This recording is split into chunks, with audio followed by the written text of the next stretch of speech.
جی doctor حسن محی الدین صاحب ہمارے ساتھ موجود ہیں، منہاج القرآن انٹرنیشنل کے چیئرمین ہیں۔ ڈاکٹر صاحب آپ کا بہت بہت شکریہ، آپ نے ہمیں ٹائم دیے۔ ڈاکٹر صاحب سب سے پہلے تو اپنی کتاب کے حوالے سے بتائیے گا، دستور مدینہ، اور اسی کے سلسلے میں آج فیصل آباد بھی آئے ہیں۔ بسم اللہ الرحمن الرحیم۔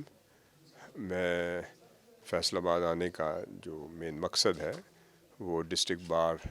فیصل آباد میں دستور مدینہ کے اوپر ایک بہت بڑی تقریب ہوئی، جو یہاں کے ڈسٹرکٹ بار کے اور ایسوسی ایشن کے جو صدر ہیں ان کی طرف سے اور ان کی پوری کیبنٹ کی طرف سے دعوت دی گئی۔ تو اس میں آیا، وہاں پہ بہت بڑی تعداد میں وکلاء تھے، ان کی پوری کیبنٹ تھی، اور باقی جتنے مہمان آئے وہ بھی اسٹیج پر آپ نے دیکھے۔ میں یہ سمجھتا ہوں کہ آج ضرورت ہے اس امر کی کہ ایک خدمت اللہ رب العزت کی توفیق سے جو سر انجام دی، وہ دستور مدینہ، ریاست مدینہ کا پر مشتمل جو پورا نظام ہے وہ کتابی شکل میں وہ عوام کے سامنے، پاکستان کے سامنے، اور ذوق رکھنے والے اور اس سبجیکٹ کو سمجھنے والے لوگوں کے لیے لکھ دیا ہے۔ اسی سلسلے میں اس کے کئی اسپیکٹ پہ آج گفتگو ہوئی۔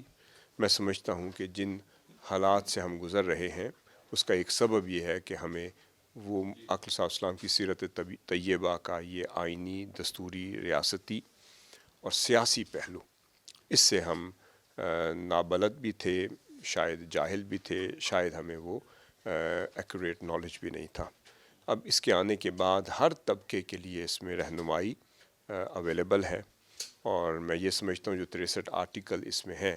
اس سے جو سسٹمز میں نے اخذ کیے ہیں، جو نظام اخذ کیا ہے، اور جو آقا صلی اللہ علیہ وسلم کی 10 سالہ حیات طیبہ جس میں as a head of state آپ نے اس کو امپلیمنٹ کیا، میں نے ایک ایک اسپیکٹ اس میں سے ثابت کرنے کی کامیابی سے کوشش کی۔ میں سمجھتا ہوں کہ آج ہمارے ہاں ہم جس افراتفری اور جس انتشار اور خلفشار کا شکار ہے، as a humanity, as a community, اور مذاہب عالم کے درمیان جو ایک فساد کی اور انتشار کی ایک لہر ہے، اس سب کا حل جو ہے وہ اس ریاست مدینہ کے اس نظام میں ہے جو آقا صلی اللہ علیہ وسلم نے ایک باہمی اتفاق کے ساتھ، اتحاد کے ساتھ اور امن کے ساتھ رہنے پر اس معاشرے کو صرف تعلیم نہیں دی بلکہ امپلیمنٹ بھی کر کے دکھایا۔ تو آج ہم اگر سمجھتے ہیں کہ ہمارے پاکستان میں بھی جس نوعیت کے مسائل ہیں، خاص اس کا تعلق ہمارے اداروں سے ہو تو اس کا حل بھی اس میں ہے، خواہ ہمارے عدل اور انصاف کے ساتھ ہو اس کا حل بھی ہے، اور قانون بنانے والے اداروں کے ساتھ ہو اس کا حل بھی اسی میں ہے، اور اگر سپریشن آف پاور سے ہو اور رول آف لاء سے ہو اور عدل سے ہو، مساوات سے ہو، وہ بھی ہے، اور مائنورٹیز رائٹس کا تعلق ہو وہ بھی ہے، ہیومن رائٹس، ویمن رائٹس، ہر چیز جو آج ہم سمجھتے ہیں کہ جس کی وجہ سے معاشرہ جو ہے وہ انتشار کا شکار ہے، وہ سارا حل آقا صلی اللہ علیہ وسلم نے دے دیا۔ اب ہم اس کو اگر چاہیں امپلیمنٹ تو اسے ہم 100% امپلیمنٹ کر سکتے ہیں ایز اے پرنسپل، اور اس کو آگے ہم اس کو انٹرپریٹ کر کے ہم اپنی قوانین کی شکل میں بھی لا سکتے ہیں۔ ڈاکٹر صاحب بہت عرصہ پہلے شیخ الاسلام جناب ڈاکٹر طاہر القاضی صاحب نے کہہ دیا تھا کہ اس ملک میں جو ہے وہ نظام بدلنے کی ضرورت ہے۔ آج جس طرح ہم دیکھ رہے ہیں کہ نظام پورے کا پورا فرسودہ ہو چکا ہے، کسی کو کسی نظام کے اوپر جو موجودہ چل رہا ہے اس کے اوپر یقین نہیں رہا، تو کیا دیکھتے ہیں کہ کس طرف ہمیں ابھی آگے جانا چاہیے؟ جو موجودہ حالات ہیں، آگے اس کا حل کیا ہے؟ دیکھیں، سیاسی اینگل سے تو میں بات نہیں کروں گا، وہ محترم گنڈا پور صاحب نے بات کر دی ہے۔ میں صرف یہ کہوں گا کہ جی دو چیزیں ہوتی ہیں، اگر آپ آلٹرنیٹیو نظام یا کسی شکل میں اس کا ماڈل دے سکیں تو پھر آپ بات کریں۔ میں اس لیے عرض کر رہا ہوں کہ وہ ماڈل، وہ نظام اس ریاست مدینہ کے اس آئین کی شکل میں اور اس کی امپلیمنٹیشن کی شکل میں، جو 2 جلدوں پر جو پوری کتاب ہے، اردو انگلش زبان میں اور عربی زبان میں، یہ اس کا حل ہے۔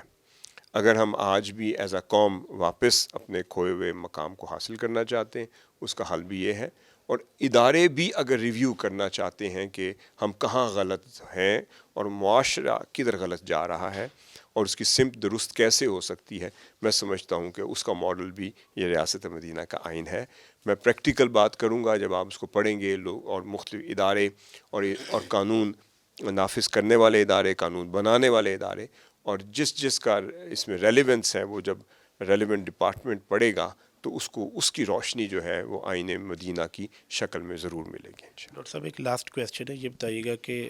ڈاکٹر طاہر القادری صاحب کب تک ملک میں واپس آئیں گے؟ ان کے چاہنے والے، ان کے کارکن اور ان کے محبت کرنے والے لوگ ان سے بڑا انتظار میں ہیں، کیا وہ پاکستان کب تک تشریف لائیں گے؟ ان شاء اللہ تعالیٰ وہ ضرور تشریف لائیں گے جیسے اللہ کو منظور ہوگا۔ ابھی